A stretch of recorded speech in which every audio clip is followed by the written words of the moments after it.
Hi friends, welcome to S4 media. నా పేరు సురేష్ దగ్గుబాటి. నేను మీలో ఒకటిలాగా అమెరికాలో ఉంటూ టెక్ జాబ్ చేస్తూ ఉన్నాను. నేను గత కొన్ని సంవత్సరాలుగా రిటైర్మెంట్ స్ట్రాటజీస్ రిలేటెడ్, లేకపోతే ట్యాక్స్ ప్లానింగ్ రిలేటెడ్, ఇక్కడ కిడ్స్ ఎడ్యుకేషన్ చాలా ఎక్స్పెన్సివ్ కదా, కిడ్స్ ఎడ్యుకేషన్ కోసం మనము బెటర్గా ఎలా ప్లాన్ చేసుకోవాలనే కాన్సెప్ట్స్ మీద రీసెర్చ్ చేస్తూ ఉన్నాను. నాకంటే చిన్న వాళ్ళని, నాకంటే పెద్ద వాళ్ళని, నేను బాగా రెస్పెక్ట్ ఇచ్చే వాళ్ళని, even some of the tax consultant, CPAస్ని, వీళ్ళందరితో నేను మాట్లాడి కొన్ని విషయాలు తెలుసుకుంటున్నాను. ఈవెన్ ఆన్లైన్ రీసెర్చ్ చేసి కొన్ని విషయాలు తెలుసుకొని నాకు అర్థమవుతుంది ఏంటంటే, మనము మన ఎంప్లాయర్ ప్రొవైడ్ చేసే బెనిఫిట్స్ని మ్యాక్సిమం ఉపయోగించుకున్నట్లయితే, అలాగే ట్యాక్స్ స్ట్రాటజీస్ని ప్రాపర్గా ఫాలో అయినట్లయితే మన వెల్త్ బిల్డింగ్ అనేది ఇంకా బెటర్గా ప్లాన్ చేసుకోవచ్చు అనిపించింది. ఎందుకంటే నేను కూడా కొన్ని విషయాలని లేట్గా రియలైజ్ చేసి, లేట్గా అర్థం చేసుకొని చాలా కాన్సెప్ట్స్ని, లేకపోతే ఇన్వెస్ట్మెంట్ ఎలా బెటర్గా చేసుకోవాలి అనే వాటిని మిస్ అయ్యాను. అలా మిస్ అయ్యి ఐఎమ్ బీటింగ్ మై సెల్ఫ్ అనమాట.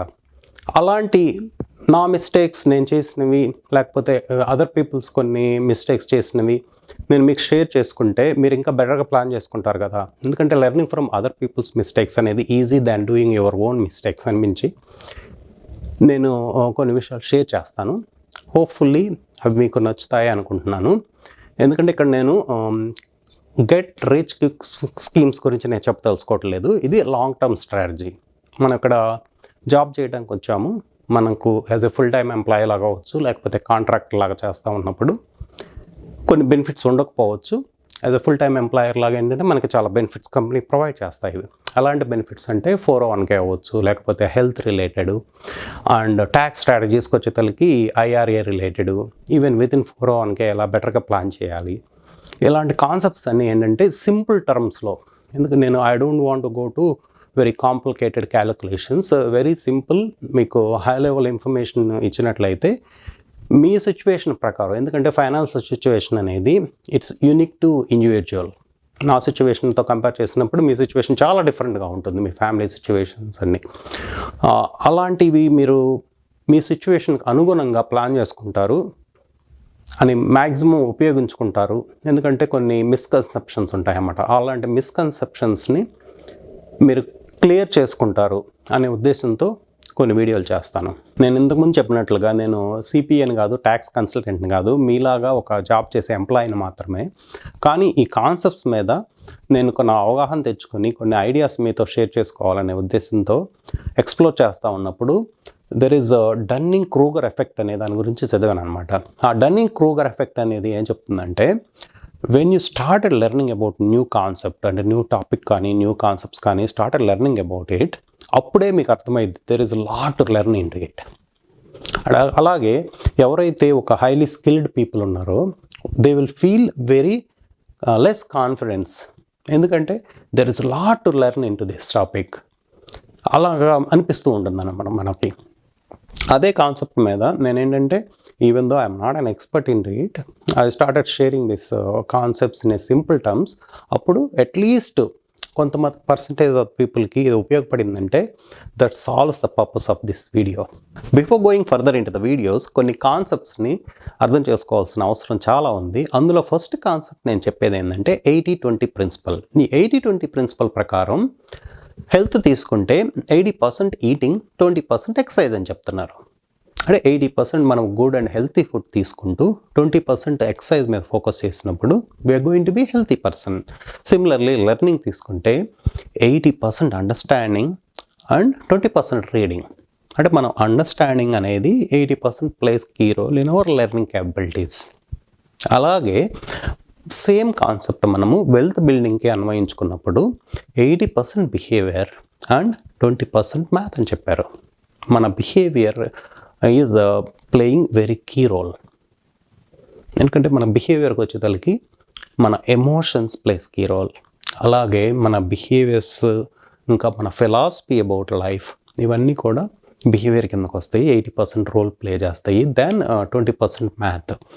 అంటే మనం ఇవి ఇన్వెస్ట్మెంట్ని, మన ఎమోషన్స్ని ప్రాపర్గా మెయింటైన్ చేసుకుంటూ, ఫిలాసఫీని మంచిగా ఫాలో అవుతూ చేసినప్పుడు ఏంటంటే మ్యాథ్ అనేది ఓన్లీ 20% ప్లేస్ ద రోల్. అంటే మనము మన ఇన్వెస్ట్మెంట్ని ప్రాపర్గా చేసుకొని రిమైనింగ్ 20% మ్యాథ్ అనేది. అండ్ ఫర్ ఎగ్జాంపుల్ మనం స్టాక్ మార్కెట్ తీసుకుందాం. స్టాక్ మార్కెట్లో who ever controls there emotions వాళ్ళు బెనిఫిట్ అవుతారు అన్నమాట end of the day. Similarly మీకు స్టాక్ మార్కెట్లో ఏమవుతుందంటే money goes from impatient to patient అని చెప్తారు. అందుకని వారన్ బఫెట్ ఒక కోట్ చెప్పాడు ఏంటంటే, in the short term stock market is a voting machine, in the long term stock market is a weighing machine అన్నారు. సో ఆ కాన్సెప్ట్ని అర్థం చేసుకోండి. సిమిలర్లీ సైకాలజీ ఆఫ్ మనీ అనే ఒక బుక్లో ఈగోకి మన స్పెండింగ్ హ్యాబిట్స్కి ఏంటి రిలేషన్ అనే టాపిక్ మీద మోర్గన్ హాజల్ ఒక డిస్కషన్ తీసుకొని వచ్చాడు. బేసికలీ మన ego plays key role in our spending habits. అంటే ఏంటంటే మన ఈగో కోసం అనేది మన స్పెండింగ్ హ్యాబిట్స్ని సో మచ్ చేస్తూ ఉంటాం అనమాట, అంటే టు సాటిస్ఫై అవర్ ఈగో. అందుకంటే నేనేం చెప్తున్నానంటే, వెన్ ఎవర్ మన ఈగో సర్ఫేస్ అయ్యిందంటే, ఎప్పుడైతే మన ఈగో సర్ఫేస్ అయ్యింది అంటే మీకు అర్థమవుతూ ఉంటుంది, ఓకే అవర్ ఈగో బయటకు వస్తుంది అనిపించినప్పుడు just keep that in your back pocket or maybe in your front pocket based on your convenience పెట్టుకొని అప్పుడు వాళ్ళని చూడండి. You will see so many funny things around you. Next concept rule of 72. ఈ rule of 72 అనేది మనం invest చేసిన amount double అవటానికి ఎంత టైం పడుతుంది అనేది చెప్తుంది. ఫర్ ఎగ్జాంపుల్ మనకి 9% ఇంట్రెస్ట్ వస్తుంది అనుకోండి మనం ఇన్వెస్ట్ చేసిన అమౌంట్ మీద. అది కాంపౌండ్ అవుతూ ఉంటే 72 డివైడెడ్ బై 9 వేసినప్పుడు 8 వస్తుంది. కాబట్టి 8 ఇయర్స్లో మన అమౌంట్ డబుల్ అవుతుంది. అంటే $10,000 మనం ఇన్వెస్ట్ చేస్తే దాని మీద 9% ఇంట్రెస్ట్ వస్తూ ఉంటే ఎవ్రీ ఇయర్ కాంపౌండ్ అవుతూ ఉన్నప్పుడు మనకి 8 ఇయర్స్లో ఈ $10,000 బికమ్స్ $20,000 వస్తుంది అనమాట. అంటే నేనేం చెప్తున్నానంటే, మీరు ఇన్వెస్ట్ చేసిన అమౌంట్ని డబుల్ చేసుకోవడానికి ఇంత టైం పడుతుంది కాబట్టి మీకు వచ్చే ఇంట్రెస్ట్ని పెంచుకోవడానికి ట్రై చేయండి. అంటే అవకాశాలు లైక్ 8%, 9%, ఇంకా 10% అవ్వచ్చు. మోర్ దాన్ దట్ కొంచెం క్రియేటివ్గా థింక్ చేయండి. లేదా ఈ మనం 10,000 ఇన్వెస్ట్ చేస్తున్నాం కదా, 10,000ని ఇంకొంచెం బెటర్గా ఎలా ఇన్వెస్ట్ చేయాలి అంటే 10,000 కాకుండా 20,000 ఎలా చేయొచ్చు, అంటే మీ ఓన్గా అవ్వచ్చు, లేకపోతే స్పౌస్ ద్వారా అవ్వచ్చు, ఇంకో కొంచెం క్రియేటివ్గా థింక్ చేసి వేరే అవకాశాల ద్వారా ఇలా మీ ఇన్వెస్ట్ చేసే అమౌంట్ని పెంచుకొని చేయొచ్చు. At the same time rule of 72 ప్రకారం హౌ మెనీ ఇయర్స్లో మనము డబుల్ చేసుకోవచ్చు మన అమౌంట్ అనేది. ఈ కాన్సెప్ట్స్ని తెలుసుకోండి. అలాగే కాంపౌండింగ్ ఇంట్రెస్ట్ అనేది 8th wonder of the world అని చెప్తున్నారు. ఎందుకంటే మనము కాంపౌండింగ్ అనే దాని గురించి తెలుసుకుంటా ఉంటే ఇట్ మేక్స్ వండర్స్. అంటే ఎవరైతే ముందుగా స్టార్ట్ చేస్తున్నారో, ఎర్లీగా స్టార్ట్ చేసి వాళ్ళ ఇన్వెస్ట్మెంట్స్ లేకపోతే ఎర్లీగా రియలైజ్ అవుతున్నారో, అంటే వాళ్ళ కెరీర్లో ఇక్కడ ఏంటంటే మనం ఎంప్లాయ్మెంట్ గురించి డిస్కస్ చేస్తున్నాం కాబట్టి ఎవరైతే కొత్తగా జాబ్ స్టార్ట్ చేసిన వాళ్ళు అవ్వచ్చు, లేకపోతే ఈవెన్ వాళ్ళ ఎర్లీ ఏజ్లో ఎవరైతే రియలైజ్ అవుతున్నారో వాళ్ళు రియల్లీ లక్కీ అండి. Luck means luck. In general ఏమవుతుందంటే మనకి రెస్పాన్సిబిలిటీస్ పెరుగుతూ ఉన్నప్పుడు అప్పుడు మనం రియలైజ్ అవుతూ ఉంటాం. అంటే మనకి ఫ్యామిలీ డెవలప్ అవుతూ ఉంది, కిడ్స్ వచ్చి రెస్పాన్సిబిలిటీస్ పెరుగుతున్నప్పుడు అప్పుడు మనం ఏంటంటే ఇన్వెస్ట్మెంట్ లేకపోతే సేవింగ్ స్ట్రాటజీస్ ఏంటి, ట్యాక్స్ స్ట్రాటజీస్ ఏంటి, వాటి గురించి ఎక్కువ ఆలోచించి చేస్తూ ఉంటాం. కానీ అప్పటికే మనం ఏంటంటే we loosed our precious time. అంటే కాంపౌండింగ్ అవ్వటానికి అవకాశాలని మనము లూజ్ చేసుకున్నాం అనమాట. సో బేసికలీ ఎవరైతే early stage of their career they are starting and utilizing this compounding interest లేకపోతే రూల్ ఆఫ్ 72 ప్రకారం వాళ్ళ అమౌంట్ని ఇన్వెస్ట్ చేసిన అమౌంట్ని డబుల్ చేసుకోగలుగుతున్నారో వాళ్ళు they are in good shape. అంటే ఇక్కడ మీకు ఒక ఆహా మూమెంట్ అనేది రావాలి. బేసికలీ నేను లేకపోతే ఎవరెవరో చెప్తూ ఉంటారు, కానీ మీకు ఒక ఆహా మూమెంట్ వచ్చినప్పుడే మీరు ఏంటంటే ఇన్వెస్ట్మెంట్ మీద ఫోకస్ చేయగలుగుతారు. అప్పుడు మీకు కాంపౌండింగ్ అనేది బెటర్గా ఉపయోగించుకుంటారు. So learning about compounding interest at the same time rule of 72 అనేది very very important concept. Another important concept to understand is about commissions, charges and taxes. Okay, మనకేంటంటే కమిషన్స్ వచ్చేతలకి లేకపోతే ఛార్జెస్ వచ్చేతలకి చెప్తారు ఏంటంటే 1% ఛార్జెస్ ఓన్లీ అని చెప్తారు. కానీ ఆ 1% ఛార్జెస్ ఎలా వర్కౌట్ అవుతుందంటే మన కాంపౌండింగ్ వెల్త్ ఇంతకుముందు చెప్పుకున్నట్టు దాన్ని డిక్రీజ్ చేస్తుంది. అంటే రివర్స్ కాంపౌండింగ్ జరుగుతుంది అనమాట విత్ దట్ 1% ఛార్జ్ అనేది. బేసికల్లీ మీకు 8% ఇంట్రెస్ట్ వస్తుంది అనుకోండి మీరు చేసిన ఇన్వెస్ట్మెంట్ మీద. బికాస్ ఆఫ్ దిస్ 1% ఛార్జ్ ఆ 8% అనేది 7% అవుతుంది. అంటే ఇన్వెస్ట్మెంట్స్ ఏదైనా రిస్కీ కదా, యూజువల్లీ మీకు పాజిటివ్ రిటర్న్స్ వచ్చినప్పుడు 1% అనేది తగ్గుతుంది. At the same time in case మీకు నెగిటివ్ రిటర్న్స్ వచ్చినాయి అనుకోండి, -5% వచ్చింది అనుకోండి, బికాస్ ఆఫ్ దిస్ ఛార్జ్ ఇంకొక 1% అడిషనల్గా యాడ్ అవుతుంది. ఆ -5 అనేది -6% నెగిటివ్ రిటర్న్ కింద వెళ్ళిపోతుంది అనమాట. ఇర్రెస్పెక్టివ్ ఆఫ్ మీరు గెయిన్ అవ్వచ్చు లేకపోతే లూజ్ అవ్వచ్చు, ఆ 1% ఛార్జ్ అనేది additional decrease in your returns. ఆ కాన్సెప్ట్ మీరు అర్థం చేసుకోవాలి. ఓన్లీ 1% కదా అనుకుంటాం, కానీ over the years the compounding effect లేకపోతే నెగిటివ్ కాంపౌండింగ్ ఎఫెక్ట్ అనేది ఈ 1% ఛార్జ్ వల్ల మనకి రివర్స్ కాంపౌండింగ్ అయ్యి మన వెల్త్ని డిక్రీజ్ చేయటంలో తోడ్పడుతుంది. అందుకోసం మనము we need to be very careful about this charges. 1% అవ్వచ్చు, ఈవెన్ లెస్ దాన్ 1% అవ్వచ్చు, లిటిల్ బిట్ మోర్ దాన్ 1% అయితే ఇంకా డేంజరస్ అనమాట. ఎప్పుడైతే నేను ఒక అనాలజీ చెప్తూ ఉంటాను జనరల్గా ఫ్రెండ్స్తో మాట్లాడేటప్పుడు, అది యూజువల్గా మనము రియల్ ఎస్టేట్ ట్రాన్సాక్షన్స్ హౌస్ అమ్మేటప్పుడు కొనేటప్పుడు మన రియల్టర్స్ ఉంటారు కదా, వాళ్ళు they will work on the commissions. Like for example seller and buyer agents వాళ్ళు 5%లో డివైడ్ చేసుకుంటారు. 2.5% అట్లాగా.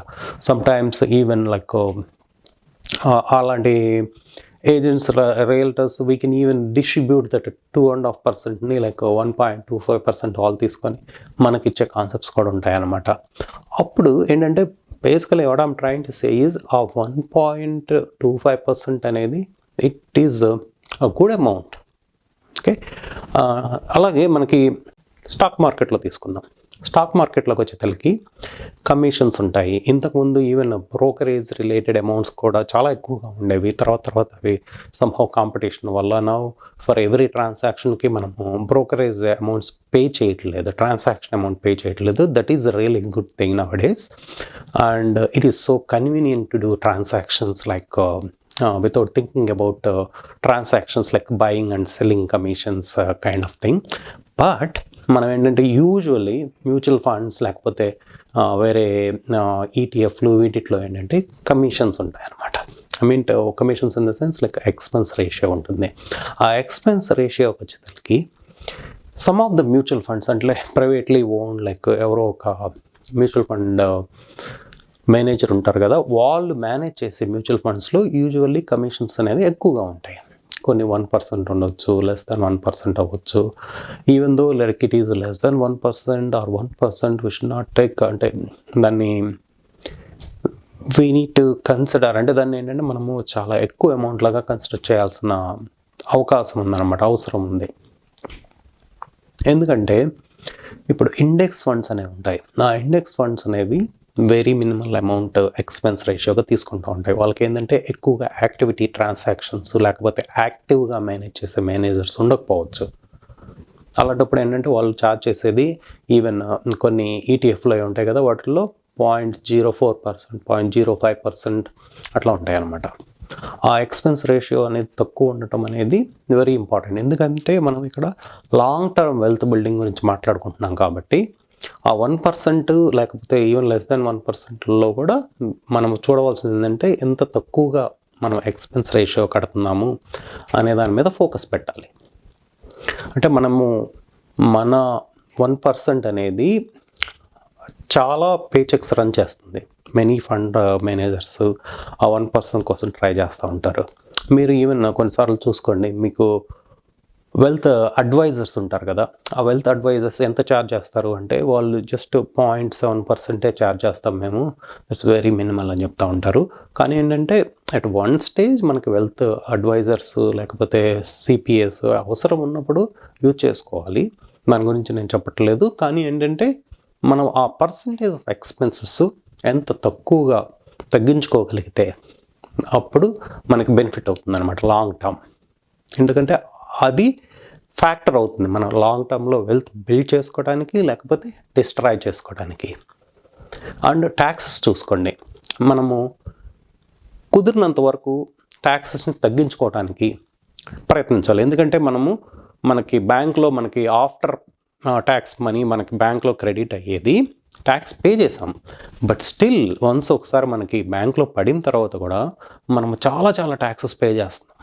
ఫర్ ఎగ్జాంపుల్ మనకి హౌస్ ట్యాక్స్ సపరేట్గా పే చేస్తున్నాము, అండ్ ఈవెన్ సేల్స్ ట్యాక్స్లని, ఇంకా బయటకు వెళ్ళి షాపింగ్ రిలేటెడ్ ట్యాక్స్లని, అట్లాంటి మెనీ ట్యాక్స్ మనం పే చేస్తూ ఉంటాం అన్నమాట. Sometimes even like HOAs related pay చేస్తూ ఉంటాము. And at the same time ఇంకా అడిషనల్ పీపుల్ ఏం చేస్తారంటే మనకి లాటరీ టికెట్స్ కొంటూ ఉంటారు. అది కూడా we can say it as an additional tax we're paying to the government. ఎందుకంటే ద ఛాన్సెస్ ఆఫ్ విన్నింగ్ అనేవి మిలియన్స్ వన్ కదా. అలాంటివి ఏంటంటే వీఆర్ జస్ట్ పేయింగ్.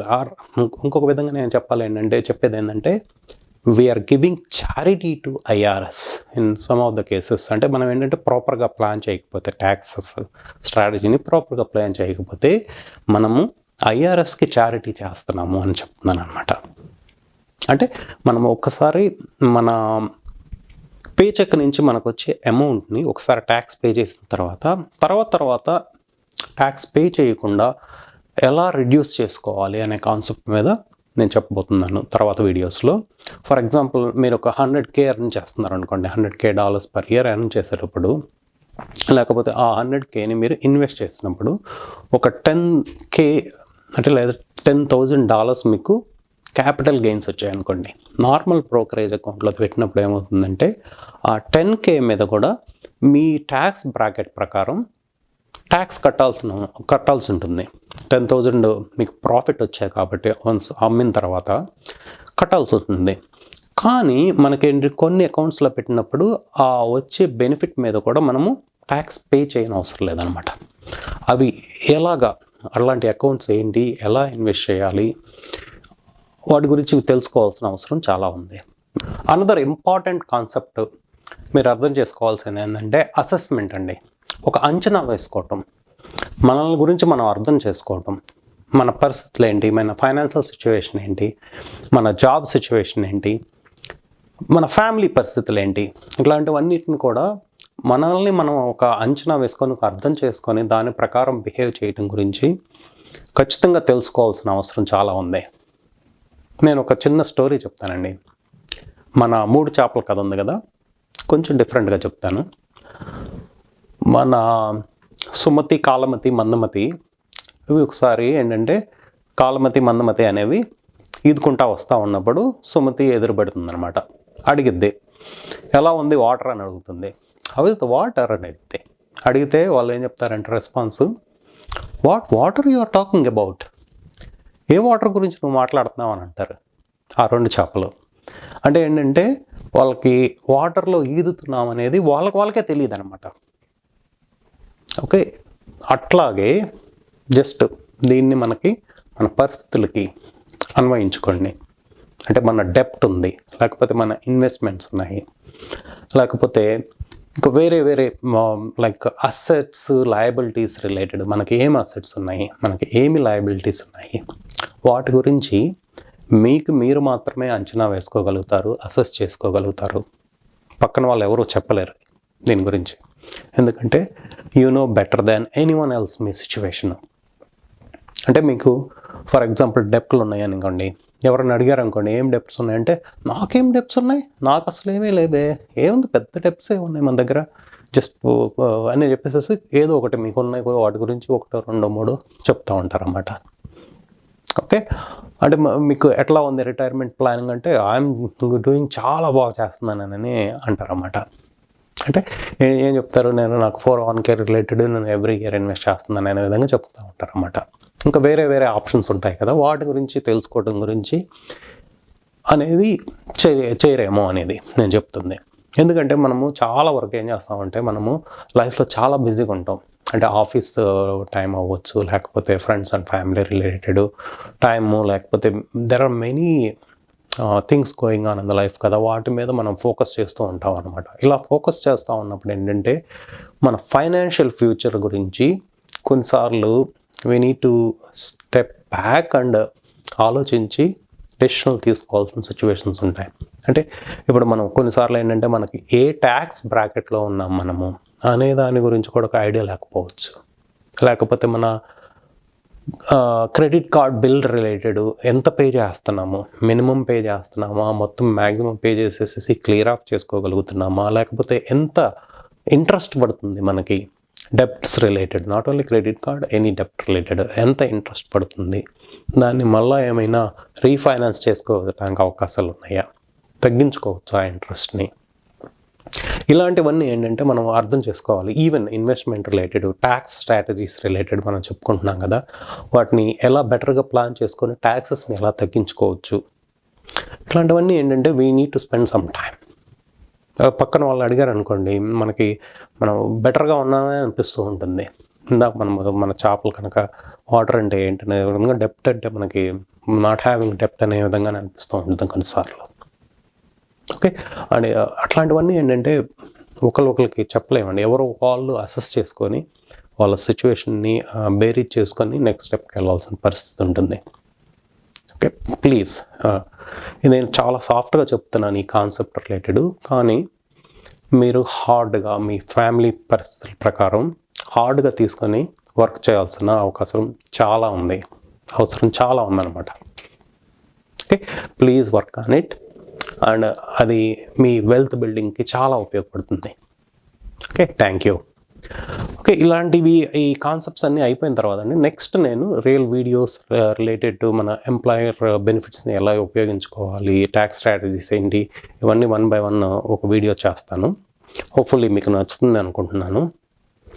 అండ్ మీకు నేను ఏమైనా చెప్పిన వాటిల్లో మిస్టేక్స్ ఉండొచ్చు, లేకపోతే ఇంకా కొంచెం ఇంప్రూవ్ చేసుకోవచ్చు, అలాంటివి ఏమైనా ఉంటే కనుక మీ కామెంట్స్ రూపంలో మాకు తెలుపుతారనుకుంటున్నాను. Thank you.